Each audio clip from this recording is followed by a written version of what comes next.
குணப்படுத்த முடியாத மெண்டல்கள் பைத்தியங்கள்லாம் எதுக்கு போயஸ் தோட்டத்துக்கு போகணும் அப்படின்னு. ஏன்னா போயஸ் தோட்டத்து தான் தலைமை பைத்தியம்.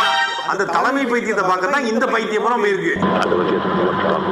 நீ பச்சை மராட்டிய மண்ணில பிறந்த நீ பச்சை தமிழர்னா எங்க தாத்தா தப்பிச்சதுக்கான அர்த்தம், இல்லன்னா உங்க ஆத்தா தப்பிச்சதுக்கான அர்த்தம். ரெண்டுல ஏதோ இருக்கு. எங்க என் தாத்தா யாரோ திருநெல்வேலியில இருந்து கிளம்பி என் தாத்தா ஏதோ 50 வருஷம் முன்னாடி போக்குவரத்துமா இருந்துக்கான் ஒண்ணு, இல்லன்னா உங்க ஆத்தாங்க வந்திருக்கா. என்னடா கூத்து?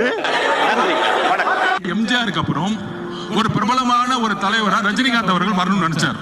ஆனால் இதே திமுக குடும்பம் பல மிரட்டல்களை கொடுத்து அவரை அரசியல் கட்சி வரவிடாம பாத்துக்கிட்டாங்க. காலம் பேசாது, ஆனால் காத்திருந்து பதில் சொல்லும் என்றும் நடிகர் ரஜினிகாந்த் எச்சரிக்கை விடுத்துள்ளார். ரஜினிகாந்தின் அறிக்கையை சுட்டிக்காட்டி செய்தியாளர் எழுப்பிய கேள்விக்கு பதிலளித்த அமைச்சர் ரகுபதி, தாவேக தோற்கும் என்பதற்கான அடையாளமே இது என விமர்சித்தார்.